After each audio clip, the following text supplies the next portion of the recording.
काल तख्त साहिब दी होंद प्रगट हुई। दो तलवारां साहिब सच्चे पातशाह ने पहनियां, एक मीरी दी भगती दी,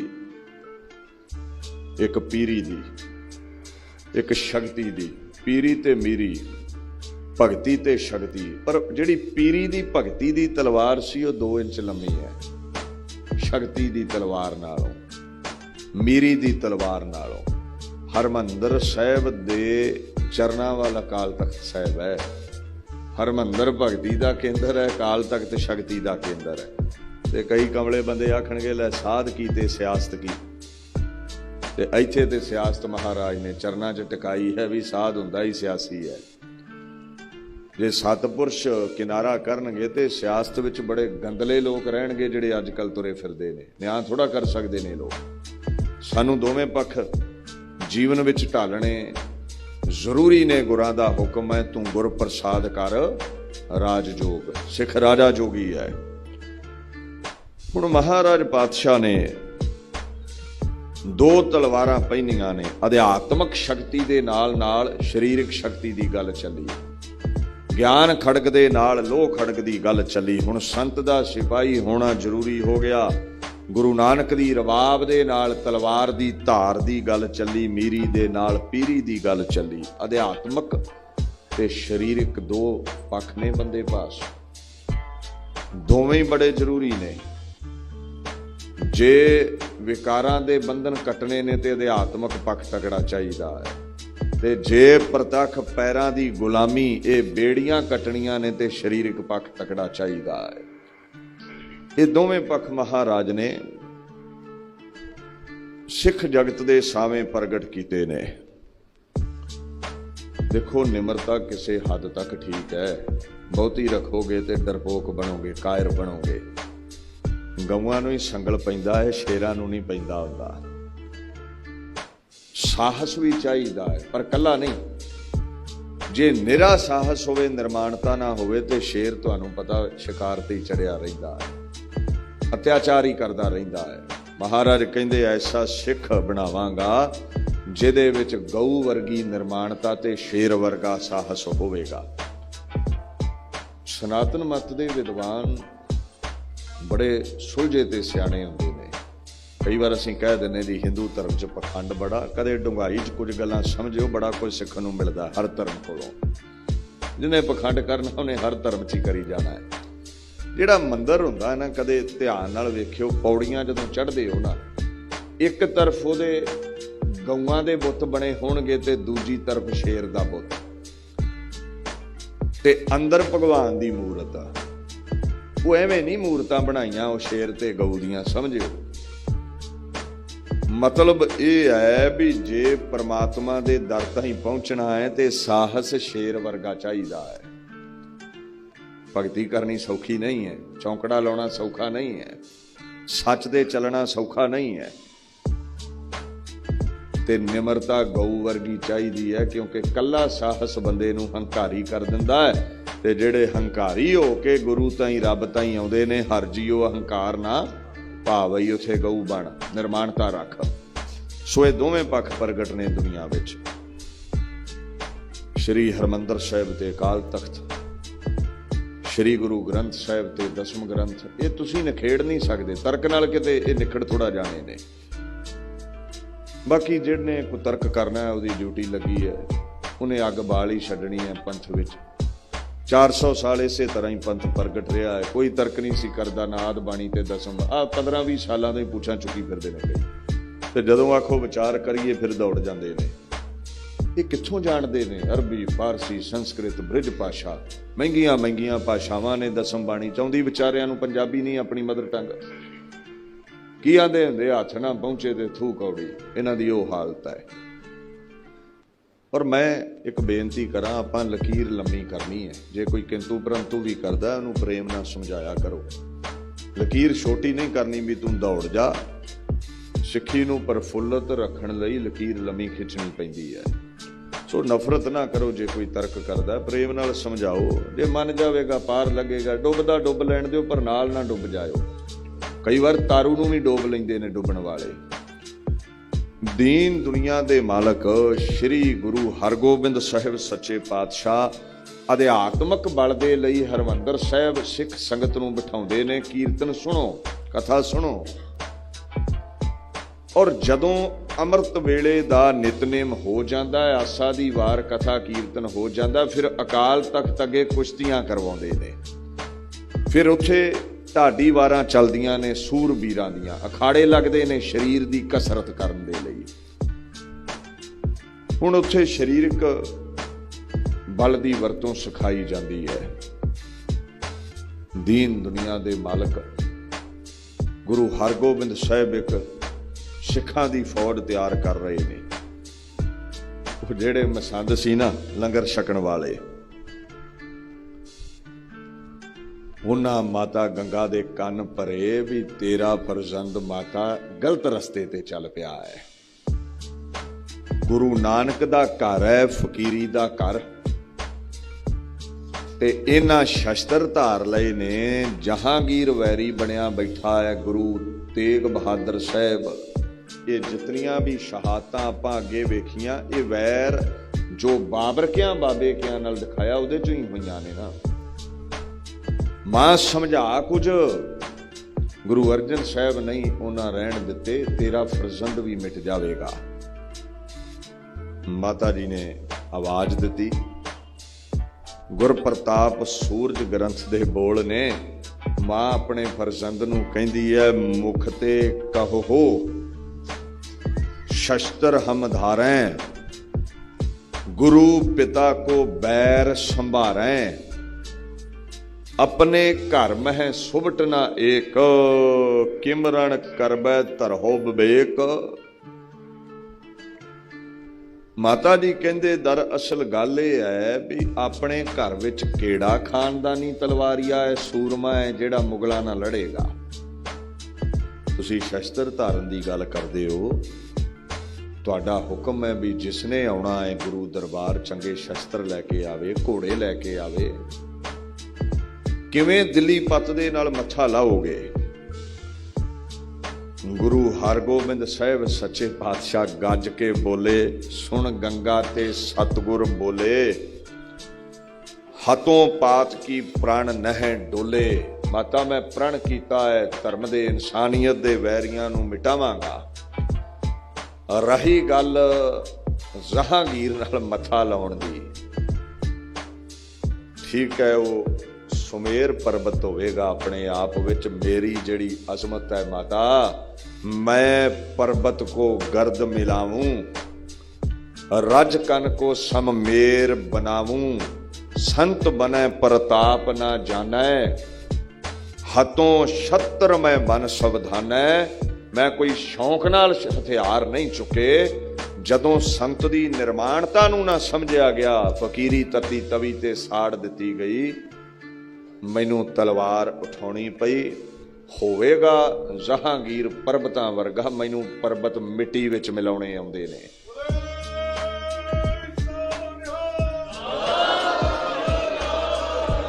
ਮਿੱਟੀ ਵਿੱਚ ਰੁਲਦਿਆਂ ਨੂੰ ਤਖਤਾਂ ਤੇ ਬਿਠਾ ਸਕਦਾ ਹਾਂ।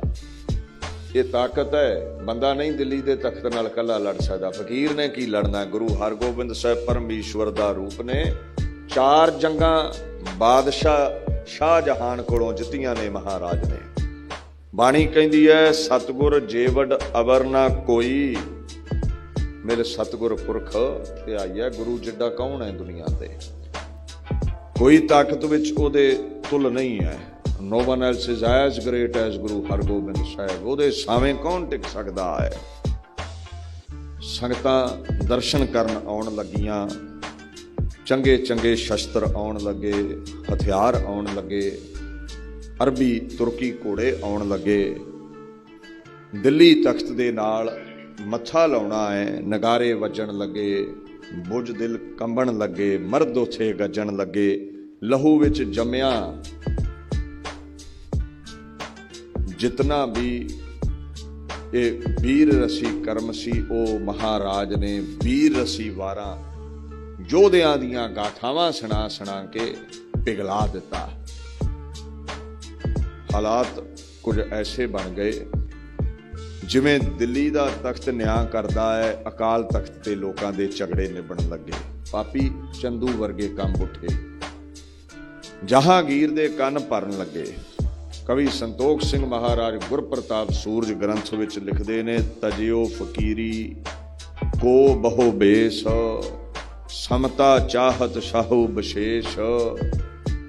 ਐ ਜਹਾਂਗੀਰ ਫਕੀਰੀ ਛੱਡ ਦਿੱਤੀ ਹੈ ਗੁਰੂ ਨਾਨਕ ਦੇ ਘਰ ਨੇ, ਬਾਦਸ਼ਾਹਾਂ ਵਰਗਾ ਲਿਬਾਸ ਪਾਉਣ ਲੱਗ ਪਏ ਨੇ, ਕਲਗੀ ਲਾਉਂਦੇ ਨੇ, ਤੋੜਾ ਲਾਉਂਦੇ ਨੇ, ਤਖਤ ਤੇ ਬਹਿੰਦੇ ਨੇ, ਸ਼ਿਕਾਰ ਨੂੰ ਚੜ੍ਹਦੇ ਨੇ, ਨਗਾਰੇ ਵਜਾਉਂਦੇ ਨੇ।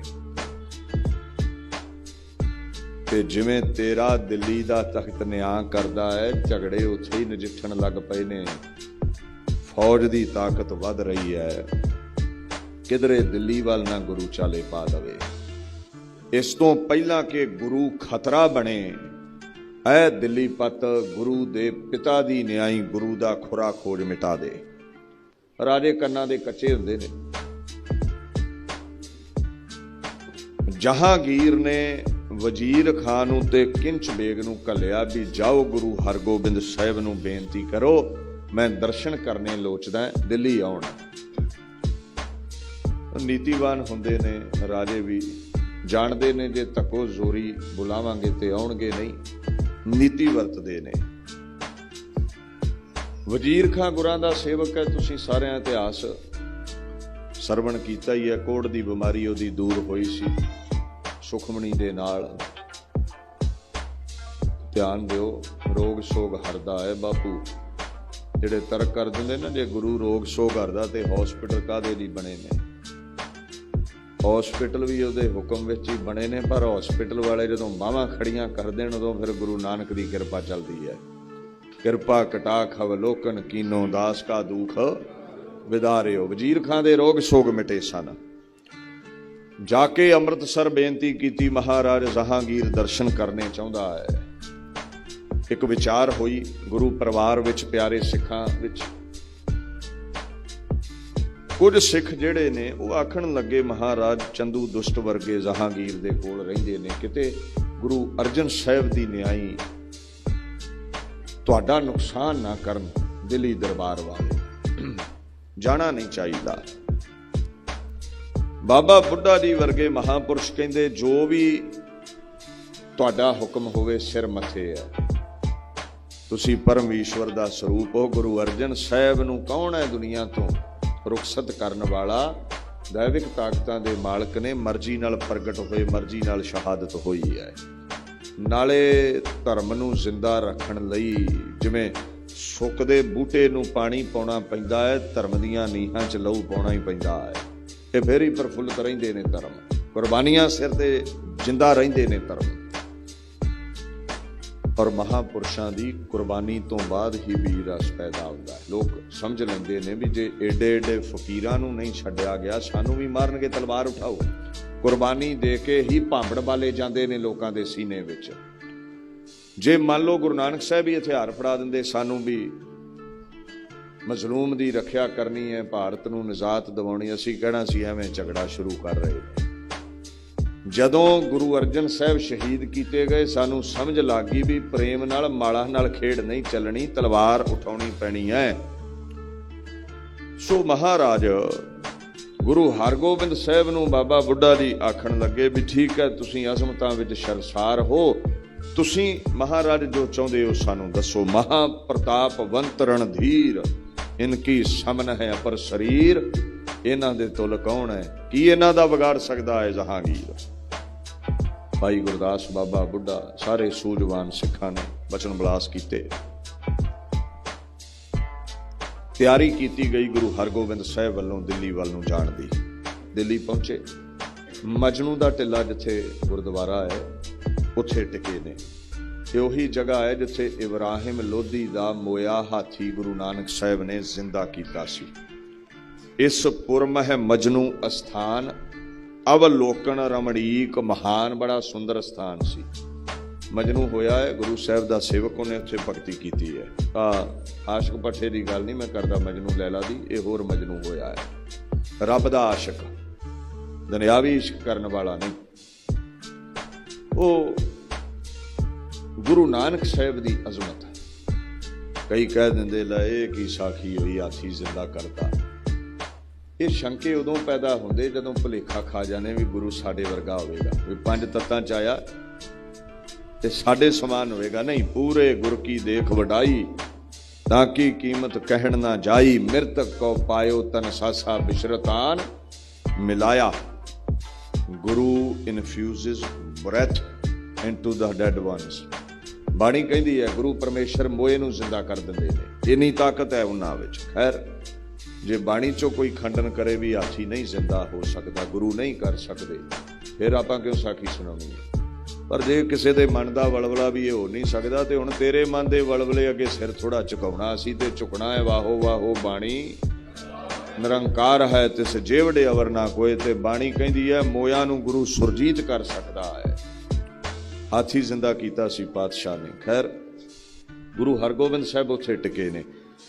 ਵਜ਼ੀਰ ਖਾਂ ਕਿੰਚ ਬੇਗ ਜਹਾਂਗੀਰ ਨੂੰ ਖਬਰ ਦੇ ਆਏ ਮਹਾਰਾਜ ਦਿੱਲੀ ਪਹੁੰਚ ਗਏ ਨੇ। ਜਹਾਂਗੀਰ ਨੇ ਬੇਨਤੀ ਕੀਤੀ ਹੈ ਵੀ ਵਜ਼ੀਰ ਖਾਂ ਗੁਰਾਂ ਨੂੰ ਆਖੋ ਸਾਨੂੰ ਕੱਲ ਨੂੰ ਦਰਸ਼ਨ ਦੇਣ, ਦਰਬਾਰ ਵਿੱਚ ਆ ਕੇ ਕਿਰਤਾਰਥ ਕਰਨ। ਮਹਾਰਾਜ ਗੁਰੂ ਹਰਗੋਬਿੰਦ ਸਾਹਿਬ ਕੋਲ ਫਿਰ ਵਜ਼ੀਰ ਖਾਂ ਗਿਆ ਜੀ। ਉਹ ਜਹਾਂਗੀਰ ਦਰਸ਼ਨ ਕਰਨੇ ਲੋਚਦਾ ਹੈ। ਪਾਤਸ਼ਾਹ ਕਹਿੰਦੇ ਠੀਕ ਹੈ, ਕੱਲ ਦਾ ਦੀਵਾਨ ਜਦੋਂ ਸਮਾਪਤ ਹੋਵੇਗਾ ਸੰਗਤਾਂ ਨੂੰ ਘਰੋਂ ਘਰੀ ਤੋਰ ਕੇ ਫਿਰ ਅਸੀਂ ਸ਼ਾਹੀ ਦਰਬਾਰ ਵੱਲ ਆਵਾਂਗੇ। ਕਹਿੰਦੇ ਦੀਵਾਨ ਦੀ ਸਮਾਪਤੀ ਹੋਈ।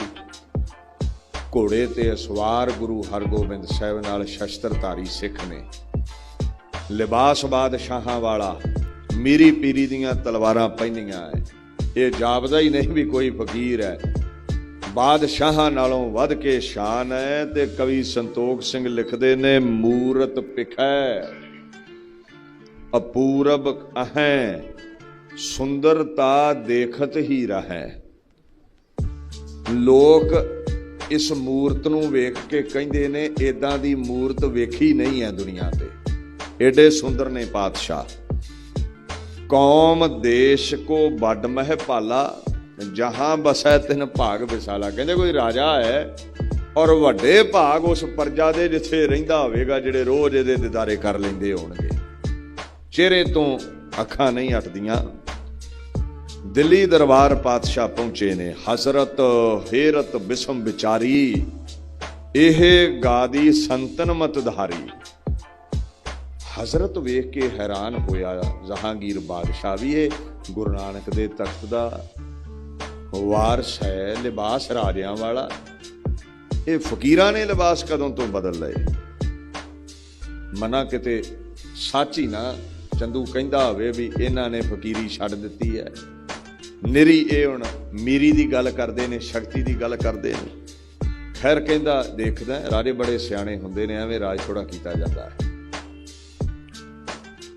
ਉਹਨੇ ਕੁਝ ਸਵਾਲ ਕੀਤੇ ਵੀ ਮੈਂ ਦੇਖਦਾ ਵੀ ਅੰਦਰੋਂ ਫਕੀਰ ਹੀ ਨੇ ਜਾਂ ਅੰਦਰੋਂ ਵੀ ਬਦਲ ਗਏ ਨੇ। ਪਰਿਵਰਤਨ ਬਾਹਰ ਮੁਖੀ ਹੈ ਕਿ ਅੰਤਰਮੁਖੀ ਹੈ। ਜਹਾਂਗੀਰ ਕਹਿੰਦਾ ਗੁਰੂ ਹਰਗੋਬਿੰਦ ਸਾਹਿਬ ਹਿੰਦੂ ਮੁਸਲਮਾਨ ਦੋ ਵੱਡੇ ਮਜ਼ਹਬ ਨੇ ਭਾਰਤ ਵਿੱਚ। ਮੁਸਲਮਾਨ ਕਹਿੰਦਾ ਹੈ ਅਸੀਂ ਵੱਡੇ ਹਾਂ ਤੇ ਹਿੰਦੂ ਕਹਿੰਦਾ ਹੈ ਅਸੀਂ ਵੱਡੇ ਹਾਂ। ਤੁਹਾਡੇ ਮੂਜਬ ਕਿਹੜਾ ਧਰਮ ਉੱਚਾ ਹੈ? ਹਿੰਦੂ ਉੱਚਾ ਹੈ ਜਾਂ ਮੁਸਲਮਾਨ ਉੱਚਾ ਹੈ? ਬੰਦ ਖਲਾਸੀ ਕਿਸ ਦੀ ਹੋਵੇਗੀ? ਬੰਧਨ ਮੁਕਤ ਕਿਹੜਾ ਹੋਵੇਗਾ? ਗੁਰੂ ਹਰਗੋਬਿੰਦ ਸਾਹਿਬ ਕਹਿੰਦੇ ਫਰਕ ਕੋਈ ਨਹੀਂ। ਸਿਰਜਣਹਾਰ ਪਰਮਾਤਮਾ ਨੇ ਹਿੰਦੂ ਬਣਾਏ ਤੇ ਉਸੇ ਨੇ ਮੁਸਲਮਾਨ ਸਿੱਖ ਬਣਾਏ ਨੇ। ਸਭ ਕੁਝ ਉਹਨੇ ਬਣਾਇਆ। ਇੱਕੇ ਮਿੱਟੀ ਤੋਂ ਬਣੇ ਸਾਰੇ ਭਾਂਡੇ ਹਾਂ। ਉਹ ਕਈ ਵਾਰ ਕੋਈ ਮਿੱਟੀ ਚੀਕਣੀ ਹੁੰਦੀ ਹੈ, ਕੋਈ ਲਾਲ ਹੁੰਦੀ ਹੈ। ਆ ਚਮਦਾ ਜ਼ਰੂਰ ਫਰਕ ਹੈ, ਅੰਦਰੋਂ ਸਭ ਇੱਕ ਹੀ ਆਏ ਸੀ। ਹੁਣ ਮਹਾਰਾਜ ਆਖਣ ਲੱਗੇ ਰਚਨਾ ਉਹਨੇ ਸਮ ਕੀਤੀ ਹੈ, ਵੰਡੀਆਂ ਬੰਦੇ ਦੀਆਂ ਪਾਈਆਂ ਨੇ, ਊਚ ਨੀਚ ਬੰਦੇ ਦੀ ਬਣਾਈ ਹੋਈ ਹੈ।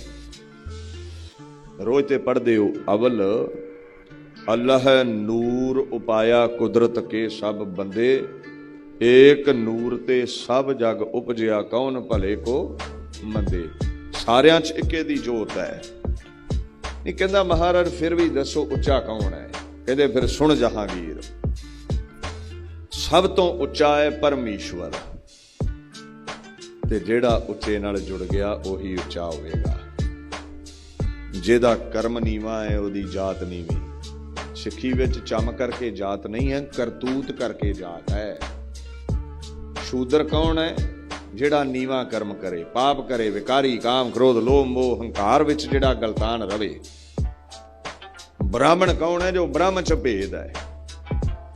ਸਿੱਖੀ ਨੇ ਵੰਡੀਆਂ ਕਰਮ ਕਰਕੇ ਪਾਈਆਂ ਨੇ, ਚਮ ਕਰਕੇ ਨਹੀਂ। ਸਨਾਤਨ ਮਤ ਵਿੱਚ, ਮਨੂ ਸਿਮਰਤੀ ਵਿੱਚ ਚਮ ਕਰਕੇ ਵੰਡੀਆਂ ਨੇ ਵੀ ਇਹ ਬ੍ਰਾਹਮਣ ਹੈ, ਇਹ ਸ਼ੂਦਰ ਹੈ, ਵੈਸ਼ ਹੈ। ਸਿੱਖ ਜਗਤ ਕਹਿੰਦਾ ਹੈ ਨੀਵਾਂ ਉਹ ਜਿਹਦੀ ਕਰਤੂਤ ਨੀਵੀਂ, ਉੱਚਾ ਉਹ ਜਿਹਦਾ ਕਰਮ ਉੱਚਾ। ਤੁਸੀਂ ਰੋਜ਼ ਪੜ੍ਹਦੇ ਹੋ, ਪ੍ਰਭ ਕੇ ਸੇਵਕ ਕੋ ਨਾ ਪਹੁੰਚੈ, ਪ੍ਰਭ ਕੇ ਸੇਵਕ ਊਚ ਤੇ ਉੱਚੇ। ਜਿਹੜਾ ਰੱਬ ਨਾਲ ਜੁੜ ਗਿਆ ਉਹੀ ਉੱਚਾ ਹੈ, ਉਹਦੇ ਨਾਲੋਂ ਕੋਈ ਉੱਚੀ ਜਾਤ ਵਾਲਾ ਨਹੀਂ। ਪ੍ਰਗਟ ਭਇਆ ਪ੍ਰਤਾਪ ਪ੍ਰਭ ਭਾਈ, ਮੌਲਿਆ ਧਰਤ ਆਕਾਸ਼। ਹਰ ਜਗ੍ਹਾ ਵਿੱਚ ਪਰਮਾਤਮਾ ਪ੍ਰਗਟ ਹੈ, ਦੁਨੀਆ ਪ੍ਰਫੁੱਲਤ ਹੈ। ਉੱਚਾ ਉਹ ਸਮਝਿਆ ਜਾਵੇਗਾ ਜਿਹੜਾ ਉੱਚੇ ਨਾਲ ਮਿਲ ਗਿਆ। ਜਿਨੇ ਰੱਬ ਨੂੰ ਭੁਲਾ ਦਿੱਤਾ ਉਹ ਨੀਚ ਗਿਣਿਆ ਜਾਵੇਗਾ। ਹੁਣ ਜਹਾਂਗੀਰ ਚਾਹੁੰਦਾ ਸੀ ਵੀ ਮੁਸਲਮਾਨਾਂ ਨੂੰ ਉੱਚਾ ਕਰਨ, ਪਰ ਸਮਝ ਗਿਆ ਵੀ ਗੁਰੂ ਕਿਸੇ ਤਖਤ ਤੋਂ ਡਰ ਕੇ ਬਿਆਨ ਨਹੀਂ ਬਦਲੇਗਾ।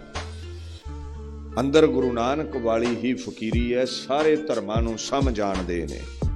ਜਿਵੇਂ ਬਾਣੀ ਚਾਹੁੰਦਾ ਨਾ, ਬਿਨ ਨਾਵੈ ਸਭ ਨੀਚ ਜਾਤ ਹੈ, ਵਿਸ਼ਟਾ ਕਾ ਕੀੜਾ ਹੋਏ। ਜਿਹਦੇ ਕੋਲ ਨਾਮ ਨਹੀਂ ਨੀਵਾਂ ਉਹ, ਵਿਸ਼ਟਾ ਦਾ ਕੀੜਾ ਉਹ।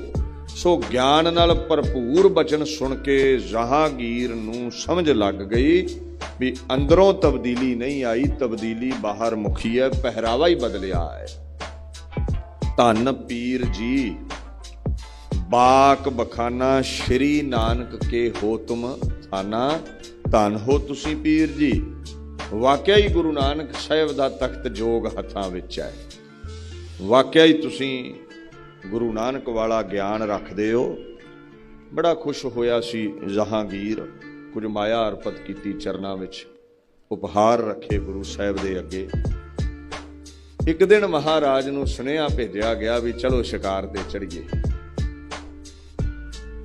ਫਰਕ ਹੈ ਆਮ ਬੰਦੇ ਦੇ ਸ਼ਿਕਾਰ ਖੇਡਣ ਵਿੱਚ ਤੇ ਗੁਰੂ ਦੇ ਖੇਡਣ ਵਿੱਚ। ਇਹ ਠੀਕ ਹੈ, ਵੀਰ ਰਸੀ ਕਿਰਿਆ ਲਈ ਸ਼ਿਕਾਰ ਖੇਡਿਆ ਜਾਂਦਾ। ਦੇਖੋ, ਸੂਰਮੇ ਦਾ ਕਰਮ ਹੈ ਜੰਗ ਲੜਨੀ।